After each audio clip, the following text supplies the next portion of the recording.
Record it. Hey everybody, welcome to Ask Dr. Testosterone, starring Dr. George N. Touliatos and brought to you by his book, The Bible of Bodybuilding 2. This has over 700 pages worth of information on training, nutrition, supplementation, PEDs. Get that on Amazon.com. I have the link in the description. You can pick that up. Also in the pinned comment. And while you're on Amazon buying books, might as well get my book. It's a great book, Real Bodybuilding. And now, all the way from Athens, Greece, please welcome Dr. George N. Touliatos. What's up, George? Good afternoon, Ron. Yeah, good. It's afternoon for both of us. Actually, we're 7 hours apart now. The time change is all set. And big. I won't talk politics. We can talk. We'll save that for off the air. But I'm happy. You're happy. Everyone's happy. I think better things are coming for the testosterone. I hope so. Well, you know, just one thing I think we can mention real quick is that Robert F. Kennedy Jr. is going to be the new in charge of, I don't know what the title is called, but they're in charge of like the health of the United States. And he's running TRT. This is very hopeful, you know. Yeah. So I told Rick Collins to email him or write him a letter, you know, trying to convince him that he need to cooperate his demand to support our rights. Yeah. And of millions of men that are using testosterone. I mean, I believe, okay, anabolic should be scheduled or controlled substance, but not testosterone, which is very vital to men.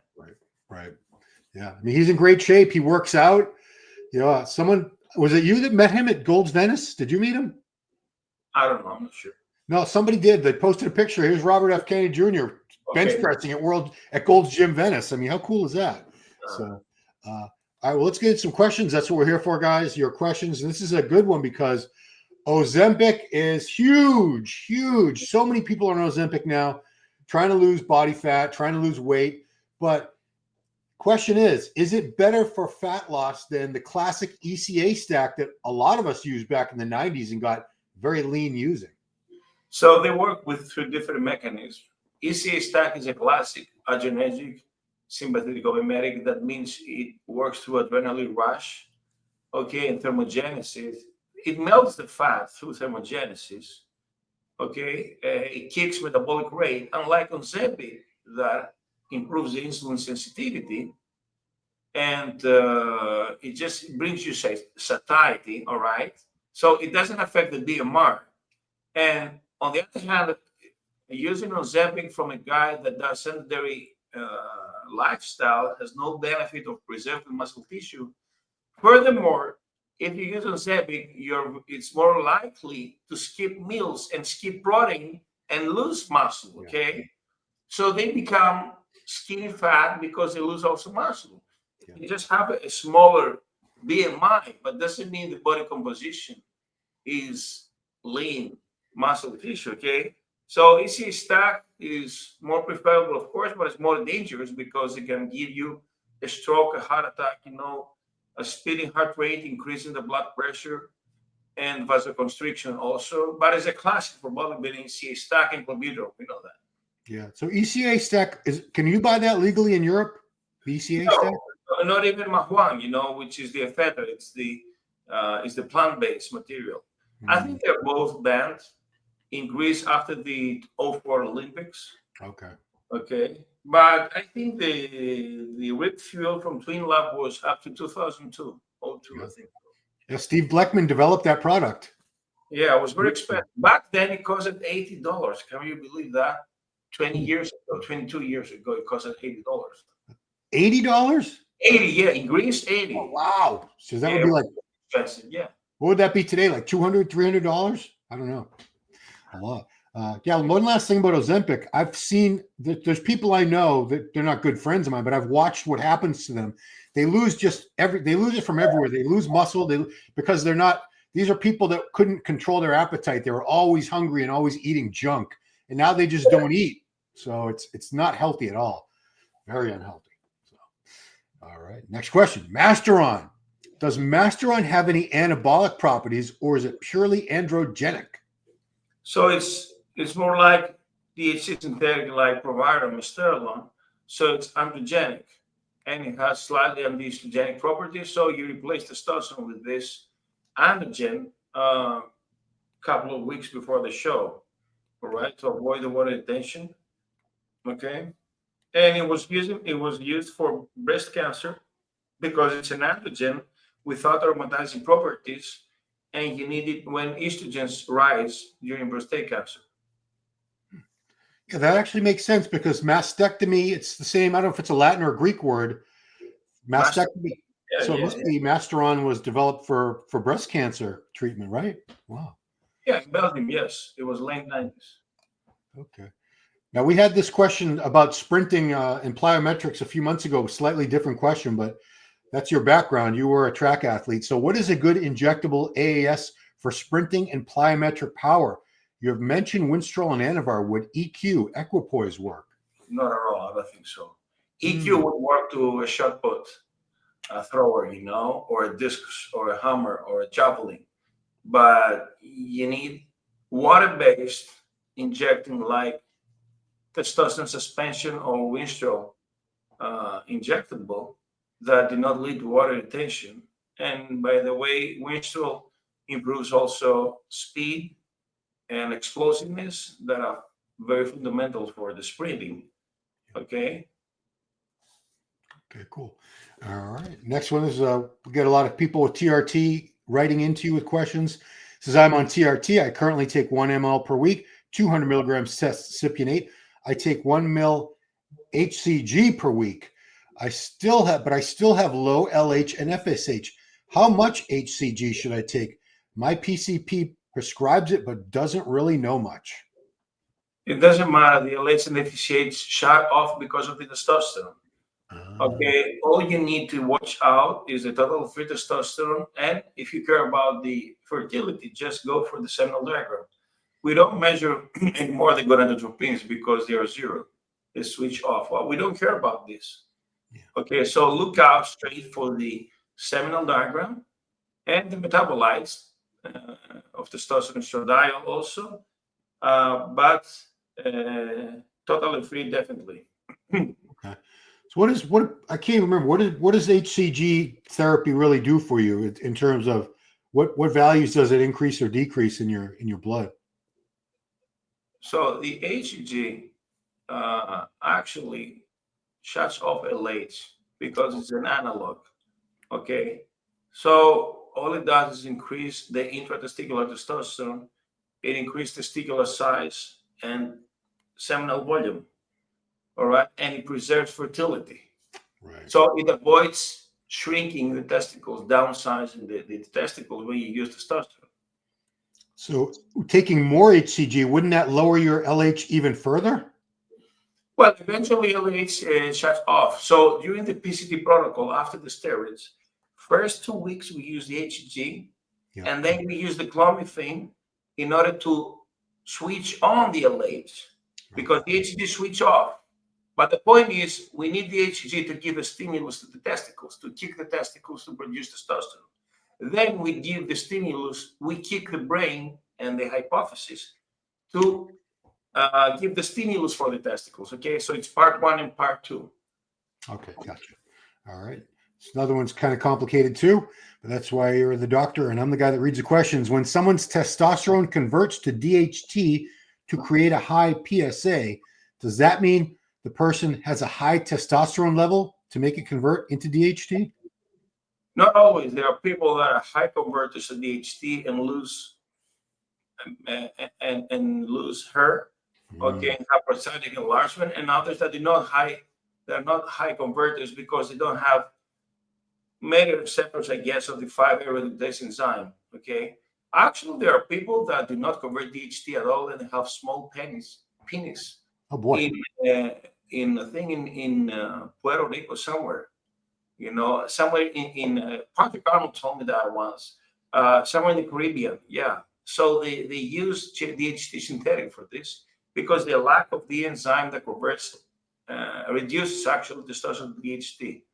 Wow. But it doesn't mean that taking DHT will elevate the PSA. I'm taking DHT for years now, plus testosterone. My PSA is 0.5 at 51. Oh. I'm taking Proviron 10 years in a row, testosterone 10 years in a row, DHEA 8 years in a row, and I don't elevate PSA. So it's not exclusively that. Okay, there are people who have never touched testosterone and have elevated PSA. Okay, so it doesn't mean that testosterone will elevate definitely your PSA. PSA can elevate out of prostatitis also.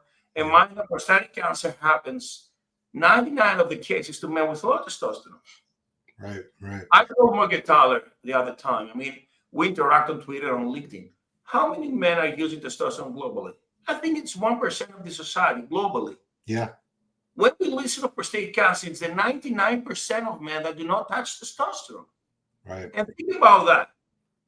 Who is the worst case abuse of testosterone? Bodybuilders. Sure. Nevertheless, they don't die of prostatic cancer. I never heard such a thing. Yeah. They die of other causes, not because of testosterone, but because of the steroids, most likely the heart. All right. So Morgan Thaler verified that and said that low testosterone makes you more predisposed and vulnerable to prostatitis and prostatic cancer.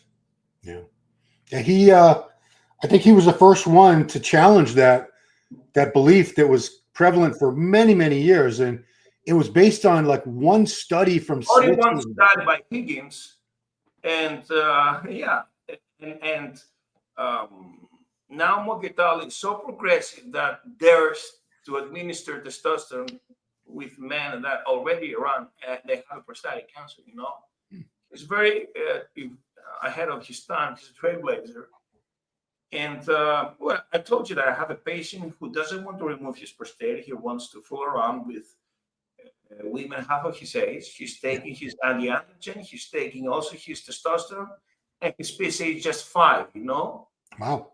Yeah, he wants quality of life, but definitely testosterone doesn't lead you to prostate cancer. The problem is like GH, running testosterone GH while having cancer. Right. I got him note your T-shirt because I just noticed that's from Boston. Yes, from Boston, from Sacco. Yeah. Yeah, it's Sacco. That's that's American Nutrition Center. The guy who owns it makes all those. Do you have one of his belts, a Cardillo belt? Yeah, of course. I mean, I think he bought it from Cardillo stores. Yeah. Steve, I had from. Steve makes all those belts. Cool stuff. Sacco Genesian, one of our top fans. Yeah. Sacco. All right. Next question: HCG or Clomid for raising endogenous testosterone in someone who's natural with 500 nanograms per ml. So that's their total test, I suppose. You can do both, but also you can do clomiphene with Provide. Okay, that's what I do. So I have 2 protocols. First is HCG and clomiphene, the classic PCT protocol. The other one is clomiphene and Proviron instead of injecting. That also raises both total and free testosterone. And actually now we have access to e-clomiphene that doesn't raise this HCG. So the new generation of clomiphene is lacks of the half estrogenic part. So it might increase also the free testosterone. It's more beneficial than the old-fashioned clomiphene. Oh, so I didn't even know they had a new Clomid. Wow. Yeah. It's been about 20 years since I've touched Clomid. All right. Primobolan. What's the best Primobolan dosing for HRT? For HRT, this is a cycle. I'm telling you that this before. For HRT, you just use testosterone and other variety of different hormones. But if you want to call it a cycle, yes, use Primo or whatever. Now, to HRT only DECA for the sake of the joints. Otherwise, doctors freak out about this. Say, why Primobolan? Are you an old man that just recovered out of surgery, or are you disabled? Okay, and even in that case, doctors say just use Primo 1 per week, but not stacking with testosterone. So here comes the perception of TRT. You know, HRT is called testosterone, HCG, DHEA, DHT, human growth hormone, and occasionally DECA. Now, somebody else would say, why not Primo? Why not Equipose? Why not Anavar? Why not Israel? So it's a mini cycle. Okay, you're losing the TRT or the medical HRT idea. What would happen if you use Primobolan instead of testosterone to keep your testosterone? Well, you use this for an old lady, okay, because it's not androgenic. If she has broken a bone, okay, if she's disabled, you know, if she has anemia, well, it's not that androgenic. But mainly for wasting syndrome, you use Primo for once a week. It doesn't cause so much reduction because it doesn't produce estrogen and it is not highly androgenic.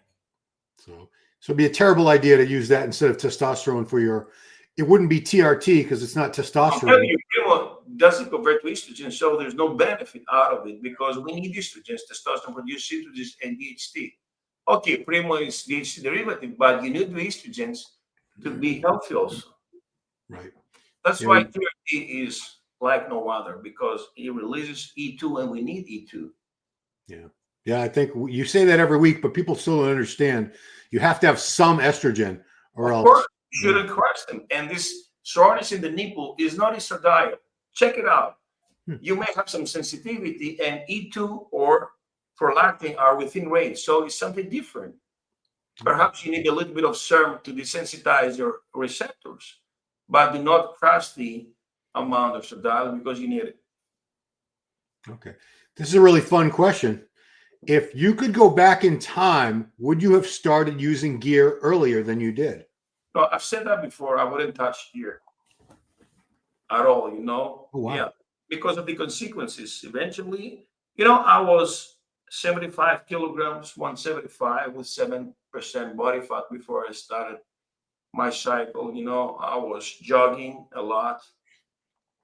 But if I never touched stairs, I wouldn't be Dr. T today. Hmm. It changed my body type, when your body explodes and you need other clothes, and you need to eat a lot.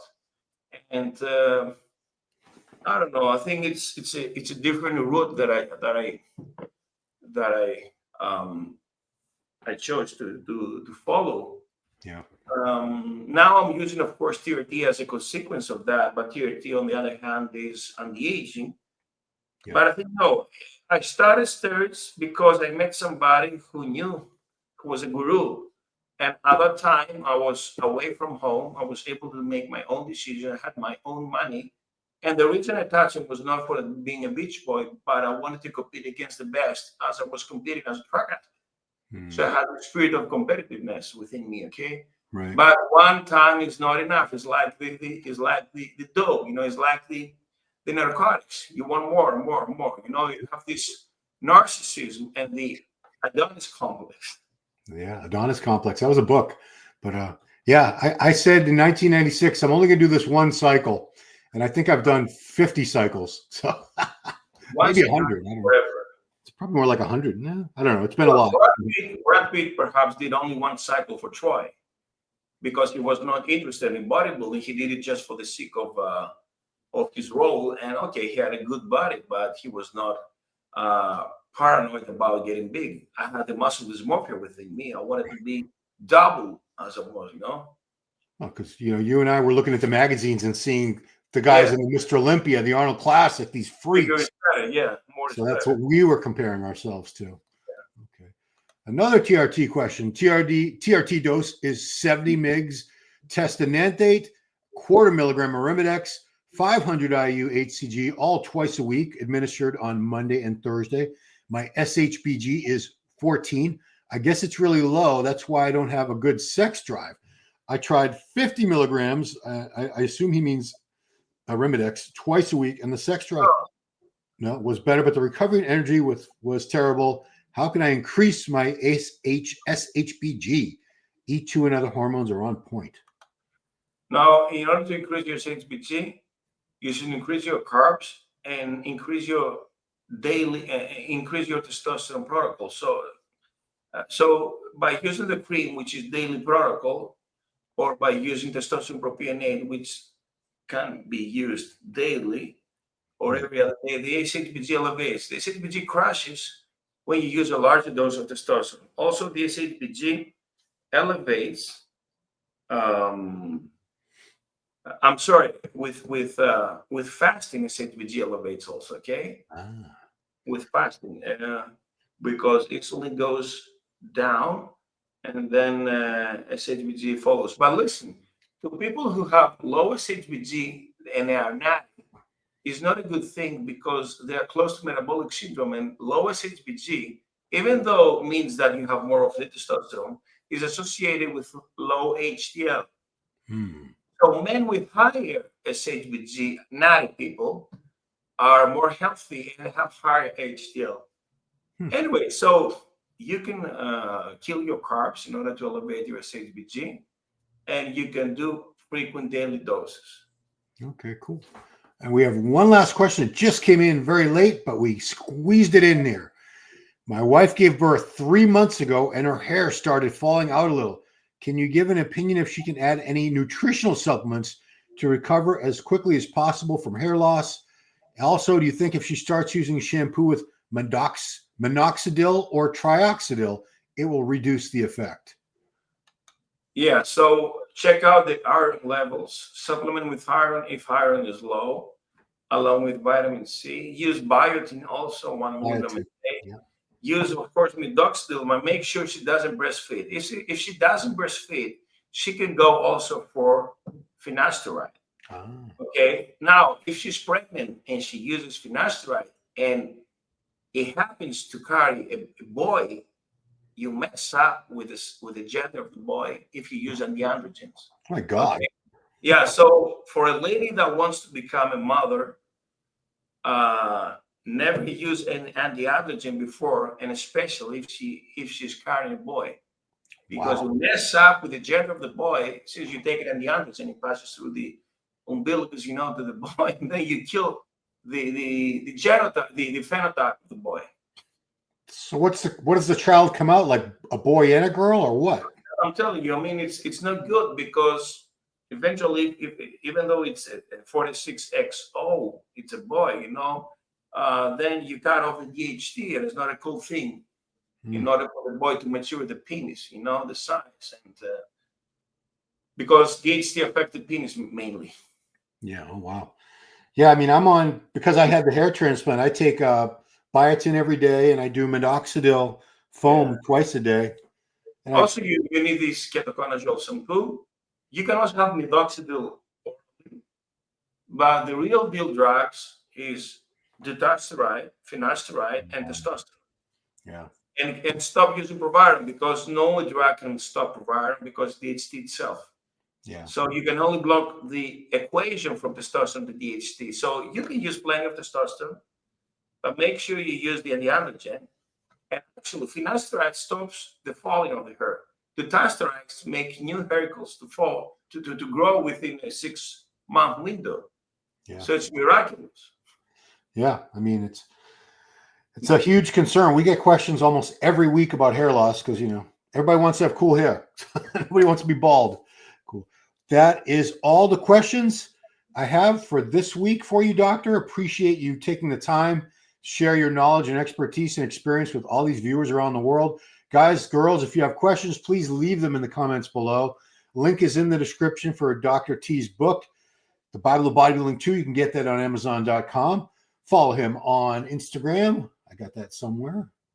Where is it? It's up here somewhere. There you go. I put myself in there too. At Dr. George Touliatos. Give him a follow. And that's it. Thank you, George, Dr. T, for doing what you do, helping the people all around the world every week the way you do. So, peace.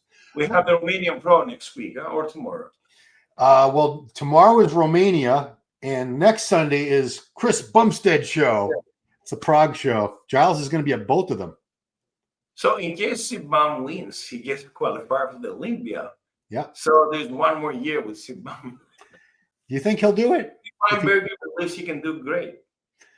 I don't think he's going to win, but I think he'll be second or third. Yeah. I mean, I'd love if he does the Mr. Olympia next year.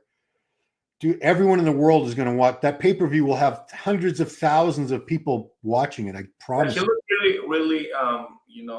He posted a video a couple of days ago. He looked kind of smaller, but I think he's depleted now or in low carbs. As soon as he will carb up, he will explode. I told that to Milos, and he agreed. Yeah, I bet Milos wishes he was coaching him, because Milos could do great things with the insulin and the carbs with a guy like that. I bet. Anyway. I think he would look 250 at least. Yeah. Yeah, I think so. Yeah. And I think in matters of cycle, maybe he did a little bit of rebound with the compounds, and he just cutting 2 weeks on diet. So because it's 1 month apart from the Olympia, so 2 weeks bulking, and another 2 weeks, a little bit of dry. Yeah, it's 5. It was 5 weeks between. 5 weeks, okay. So, Do you but think yeah, the decision right away it was in his mind? I bet he decided this a year ago. I bet he Oh, knew. okay. That's my thing. I bet he knew this. He was going to do this a long time ago. Oh, okay. Because he always said he was going to do one open show before he was all done competing. He always said that. Okay. And he just retired from the Olympia. At the Olympia, we're like, oh no, now he's never going to do an open show. But I bet he's like, he always said he would probably do it after the Olympia anyway, so there's no pressure. It wouldn't screw up his winning the classic physique Olympia. That super dry. We need him more round, you know? Yeah. I want to see him 250, 255, full round, like we've never seen him. We never got to see him like that. Mm. And then if he takes an off season and gets big, we could see him at 270 next year in the Olympia. I don't think he's going to do that. Cool. Anyway.